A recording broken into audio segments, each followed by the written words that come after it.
All right, let's get straight to it. Sometime in the first quarter of 2026, the Supreme Court is going to make a decision that could, overnight, inject nearly $200 billion into the U.S. economy. Now, this isn't some fuzzy forecast. It's a binary legal event, and for anyone managing a portfolio, it is without a doubt the single most important catalyst on the horizon. This is the number you need to remember: $200 billion. That's the estimated pile of cash in retroactive tariff refunds the U.S. Treasury might have to pay out to some of the biggest companies in America. The only question is, will they have to write the check?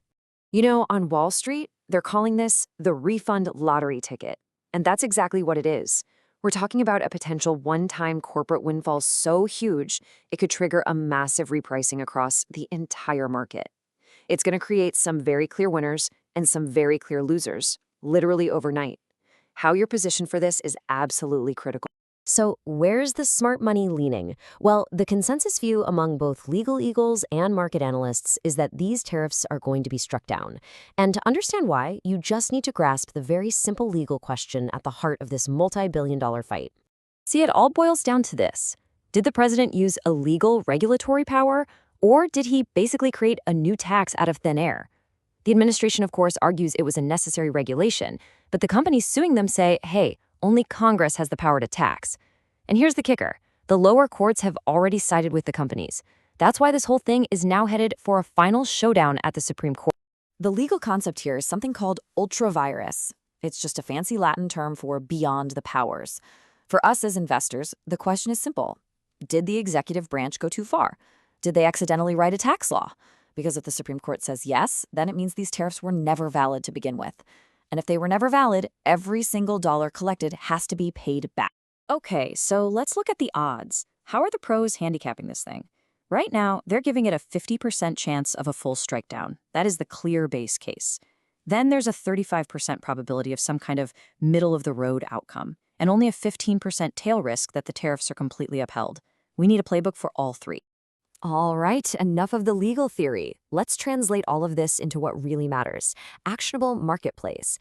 This is where we turn the courtroom drama into a trading strategy. First up, the bull case. This is scenario A.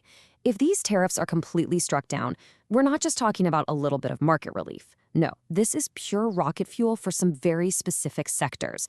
We are talking about an immediate and likely violent move to the upside. So the playbook here is actually pretty straightforward. Your immediate winners are the big importers. Think consumer discretionary retailers like Target and Nike. Their cost of goods sold would just plummet. The entire semiconductor supply chain, we're talking everyone from Apple to Nvidia, gets this massive cost relief. And of course, transport and logistics stocks rally because everyone expects global trade to pick up. These are your go-to names. The reaction itself is probably going to be what traders call a super spike. This won't be a slow grind higher. This is a gap up on the open as the trading algorithms instantly reprice everything. See, the market will be pricing in two things at once. First, the removal of what's essentially a permanent tax, and second, the stimulant effect of a $200 billion cash injection. Oh, and expect a ton of short covering to pour gasoline on the fire. But what about that 15% chance? What if the consensus is wrong? Well, that brings us to the bear case. And it's ugly. It's basically a stagflationary drag on the whole economy. If the tariffs are upheld, the market is forced to accept that these higher costs aren't a temporary bug, they're a permanent feature. In that scenario, you should brace for a pretty sharp correction, probably in the neighborhood of 5 to 8%. That tariff tax gets baked into all future earnings models, compressing margins and slowing down growth. Any hope of a refund vanishes, replaced by the grim reality of a permanent drag on corporate profits. And you can really see the asymmetry in the potential outcomes right here, especially when you look at the small caps.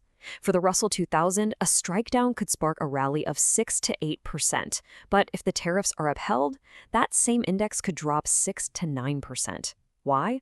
Because these smaller importers have the most to gain from a refund and the most to lose if these higher costs become permanent. The stakes are definitely highest here. So let's pull all this together into a final actionable watch list.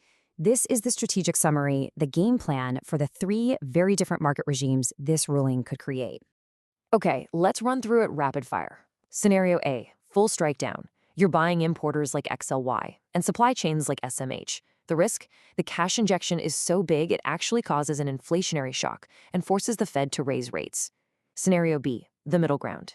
You probably get a modest relief rally, but the risk here is that the administration just pivots and finds a new way to apply tariffs, and all that uncertainty comes rushing back. And finally, scenario C, tariffs are upheld, you get defensive. You cut your exposure to importers and tech hardware, and you just accept that the market's going to take a permanent valuation haircut. Look, this single decision is going to completely reshape market leadership. The base case points to a major rally fueled by a historic corporate refund. The tail risk, though, points to a really painful correction. So the final question is for you. Based on everything we've looked at, are you positioning your portfolio for that refund rally, or are you playing it safe?